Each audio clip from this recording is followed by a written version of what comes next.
Tonight on this Easter Sunday, we're going to take you to a place outside our world.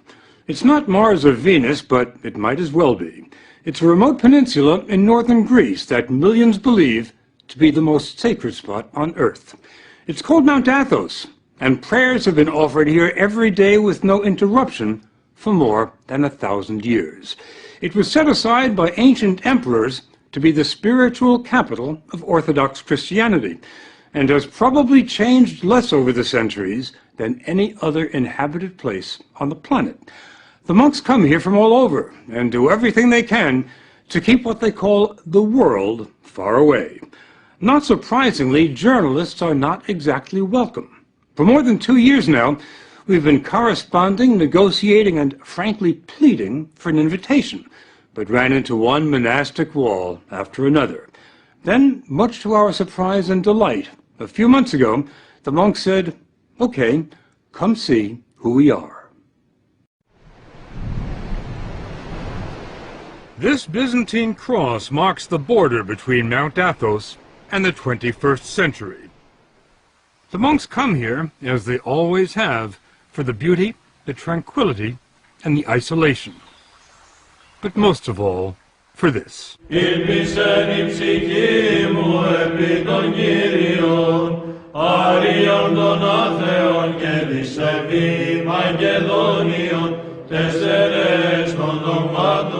Father Yakovos is one of the few Americans on the mountain.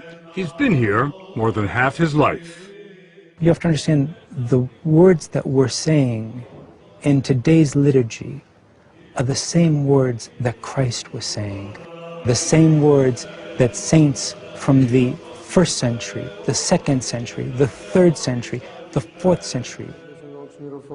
And nothing has changed in Orthodoxy since then. It's the only branch of Christianity that can make that claim. Father Eliseos is the abbot, the top man, at Simonos Petros, one of the 20 monasteries. It was Abbot Eliseos who invited us here, and never let us forget what a rare privilege it was.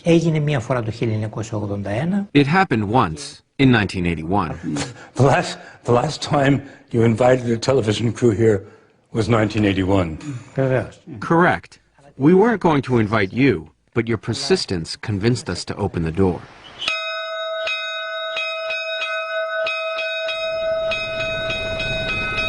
The door he opened revealed the wonder that is Simonos Petros, which fits like a crown on top of a rock 800 feet above the Aegean. It was built in the 14th century, and the monks will tell you it must be considered a miracle that it hasn't fallen into the sea.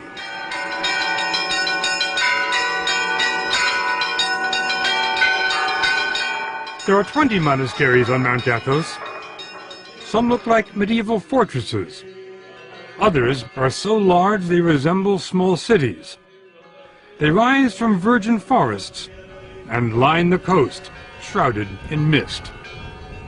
There's nothing on this 130-square-mile peninsula other than monasteries and monks. Nothing. We expected Mount Athos to be a quiet place, but we couldn't have imagined how quiet until we were dropped off here. The silence is only broken by the occasional tapping on a chiseled piece of chestnut.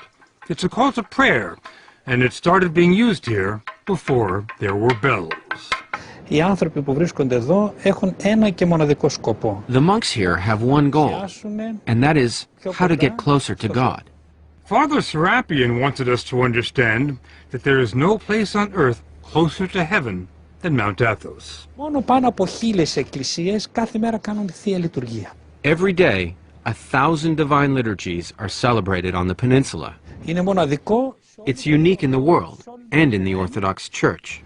Exactly what makes it unique? It's the absolute way of life of the monks. It's a Spartan way of life, but all the monks we talked to said they never want to leave, not even for a day. So they try to be self-sufficient.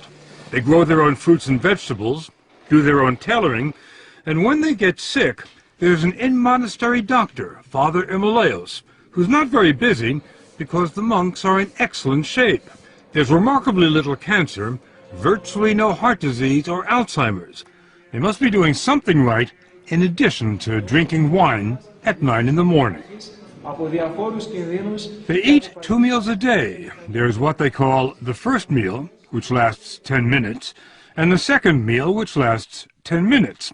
There's no meat and no dinner table conversation. The only sound, a monk reading from sacred texts.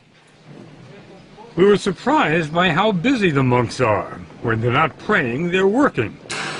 Father Theodosius, born a Lutheran in Germany, is a mechanical wizard who has given the monastery continuous electricity and occasional hot water.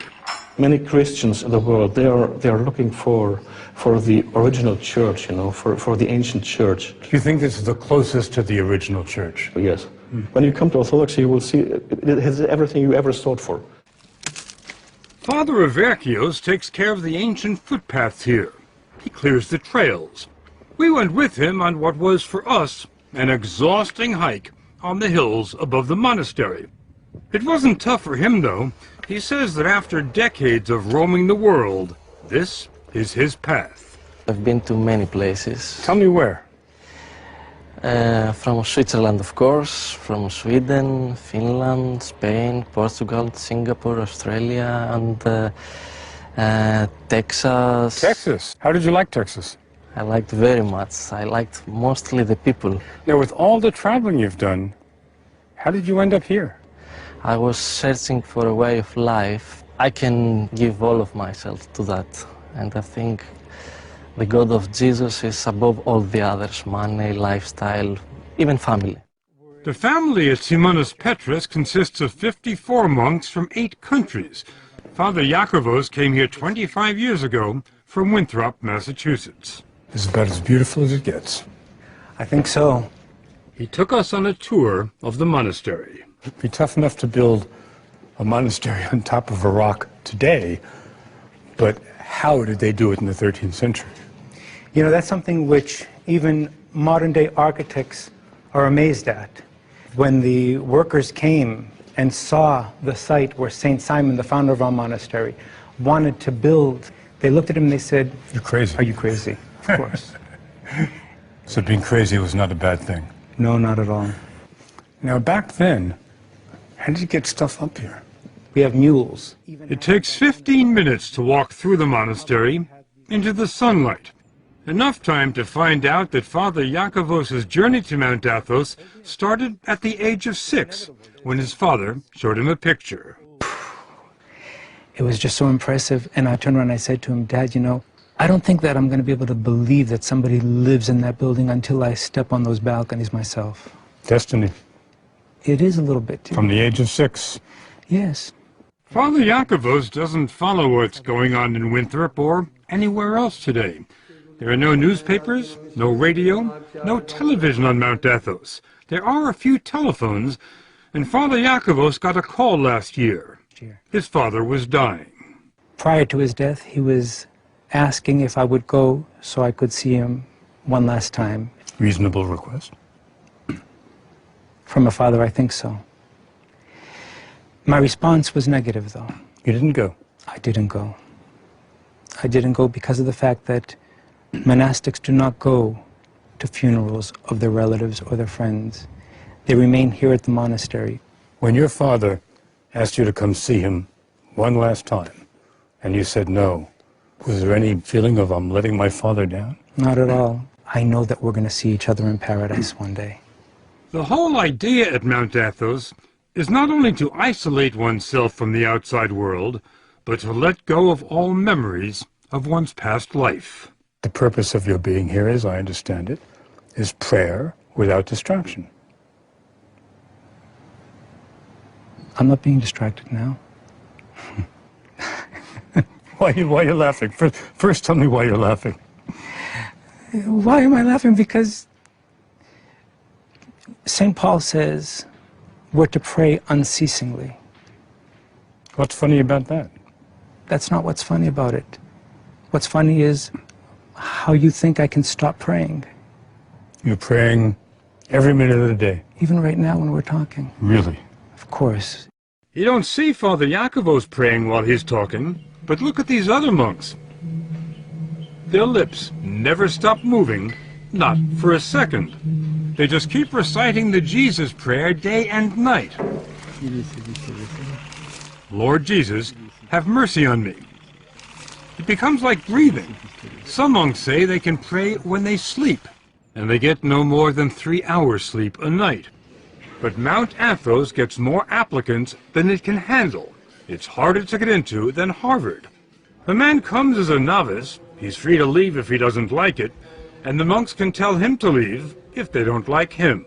When a novice arrives here, can you tell whether he's going to make it or not? Can you tell whether he's going to qualify to be a monk? Όχι παραπάνω από ελάχιστο χρόνο το καταλαβαίνουμε. After a while, it becomes pretty obvious whether or not someone is cut out for it, which is why we have a trial period, which can last up to 3 years. I bet you know a lot sooner than 3 years. Athos. Certainly. Once he's accepted into the community, it's a lifetime commitment, and life never changes here. Never.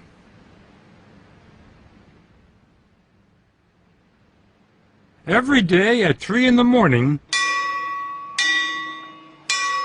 a single bell rings, informing the brothers that it's time to stop praying on their own and start praying in church. On a typical day, and every day is a typical day, the services last 8 hours. The monks say it's an 8-hour conversation with God, a dress rehearsal for eternity. And remember, this doesn't only happen on Sundays, it happens every day, 365 days a year. A monk never gets a day off. This is the Divine Liturgy, the life of Christ, celebrated by men whose only passion is to move closer to Christ every day. The depth of their devotion defies description. They didn't look like the same monks we had met in the gardens and the workshops. They were utterly transformed, with a concentration so profound they were immune from distraction. There were occasional flashes of ecstasy. This old monk could have risen out of a Rembrandt.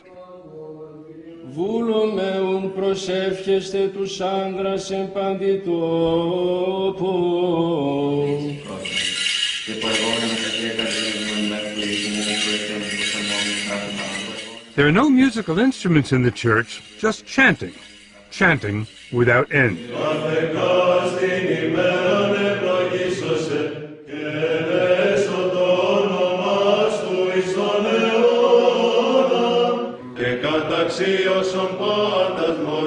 Many of the voices, the basses in particular, could have made it at the Met.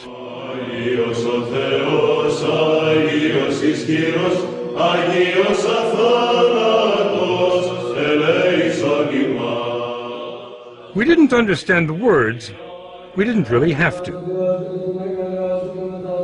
This phrase,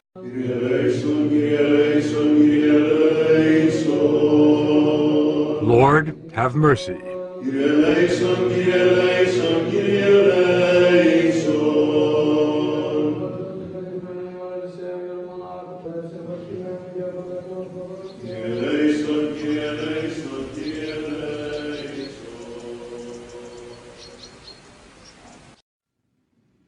The most miraculous thing about Mount Athos may simply be the fact that it's still there. Over the centuries, it's been invaded by Crusaders, Ottomans, mercenaries, pirates, and Franks.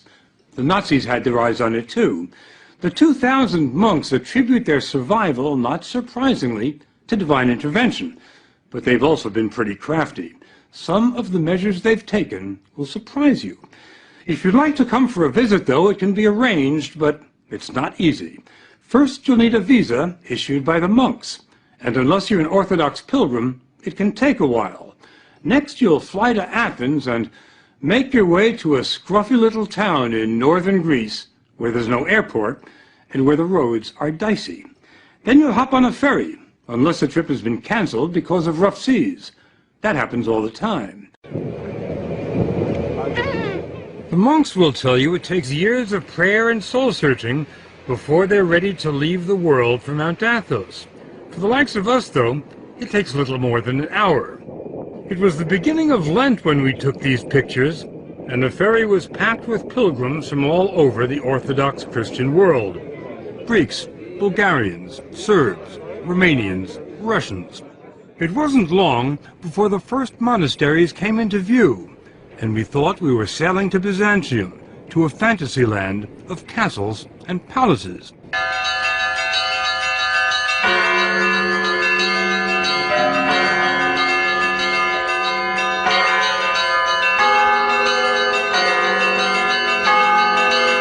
We were headed for Vatopedi, one of the oldest and largest monasteries on Mount Athos.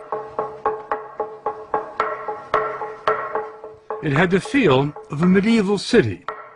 Holiness seemed to seep from the very stones, from the frescoes on the 10th century church, from the marble font for holy water. But then there was the monastery's secular-looking centerpiece.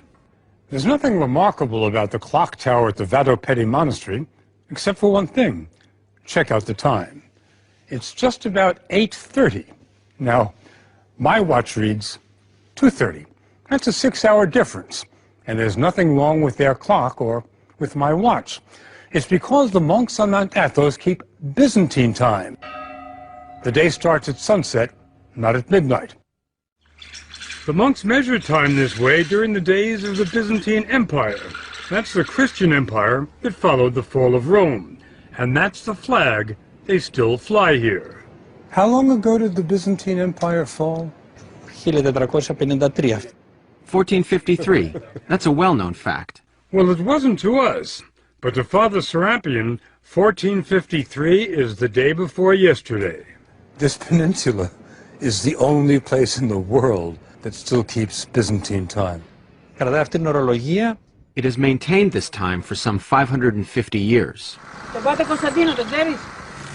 It was harvest time when we arrived, and dozens of monks were hard at work in the olive groves on the hills overlooking the monastery. That's where we ran into Father Nicandros from Melbourne, Australia. This place looks like a summer resort, like a holiday resort, like a retreat, but it's not. It's an arena. It's an arena? Yes. What do you mean? The unseen warfare. Unseen warfare? That's right. What does that mean? We fight against the angels of the dark side, you see, of the demon, of the devil, Satan. The battle against Satan and the dark side is waged here every day. The spiritual leader at Vatopedi is Abbot Ephrem. Here, the life of Christ is experienced in a genuine way, and this doesn't happen in many other places in the world. What I'm talking about is the art of salvation. It just so happened that while we were there, the monks celebrated an elaborate 7-hour vigil, and the church was packed with pilgrims. It's held once a year to honor the archangels Gabriel and Michael. According to the Bible, Gabriel and Michael led the army of angels that expelled Satan from heaven.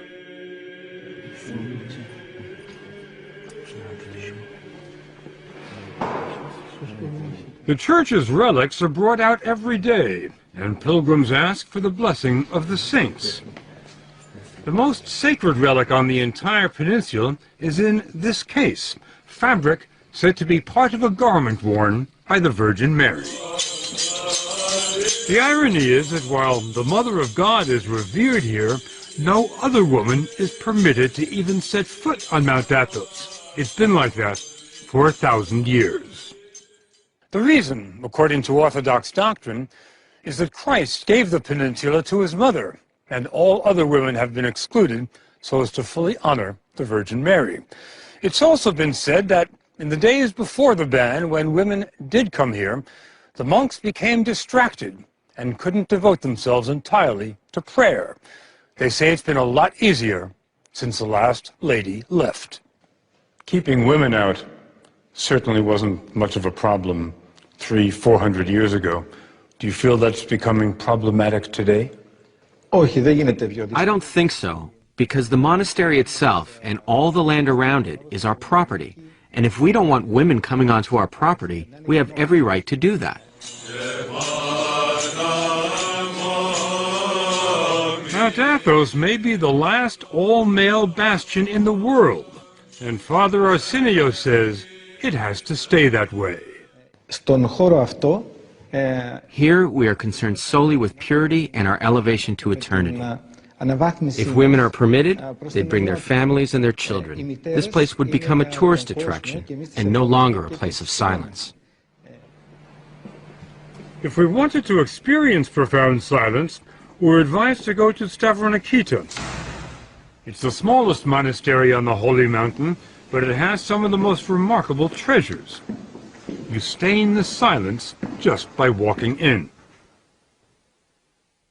There's no electricity here, so the icons and mosaics are illuminated only by shafts of sunlight and a few candles. St. Nicholas, the patron saint, John the Baptist, and the Virgin Mary. We were stunned by the magnificence of the art here, but then we ran into Father Maximus, a former professor at the Harvard Divinity School. He told us what we were seeing cannot be described as art. They're devotional objects, and they're part of the living liturgical life of the church. So we don't have any art, and we're not a museum. I mean, to put it starkly. Whatever you call it, it's priceless. That's why the monasteries have been invaded and plundered so many times over the centuries. The monks' most recent brush with history happened only 70 years ago. The Nazis were coming their way. In the spring of 1941, the Germans invaded and occupied Greece. They marched up the Acropolis, raised the swastika beside the Parthenon, and were about to invade. The monks asked for a meeting with Nazi officers who advised them to appeal to Hitler himself.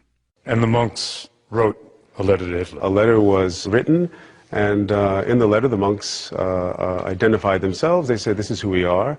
And they asked Hitler to place the Holy Mountain under his personal protection. What kind of response did you get? Well, it seems that Hitler liked the idea and accepted the invitation to become the personal protector of the Holy Mountain. Well, let me just get that straight. Hitler, the personal protector of the Holy Mountain. That's right. That's right. Hitler did send a team of German academics to Mount Athos. They took 1,800 pictures of the mountain's treasures, and it wasn't because they enjoyed photography. Hitler wanted the monastery's riches in Berlin. The professors were sent as an advance team to catalog the treasures of the Holy Mountains so that a selection of things could be made to be removed. Didn't happen, did it? No, it didn't. Not a single thing was taken. Father Maximus believes they have the Russians to thank for that by the time the Nazi scholars completed their work, Hitler was bogged down in Russia and wasn't thinking about icons. That Nazi period has been largely forgotten here. To the monks, it was just one more blip on the road, and a small one at that. Today, Vatopedi is the most popular destination on the mountain. It hosts 35,000 pilgrims a year and offers more than spiritual sustenance. The monks have their own fishing boats, and the catch is pretty good. The fish are served fresher than in any Greek restaurant. The refectory dates from the 12th century, and since the 12th century, the food here has been free. Vatopedi has been supported by rich benefactors, emperors, princes, kings, and today, partially by pilgrims with deep pockets, who commission icons in the making. But the ancient treasures? Not a chance. They can't even see them. They're under lock and key. It's not a new security system, but it works. Normally, it takes more than one monk to unlock the door, because no one monk is allowed to have all 4 keys at the same time.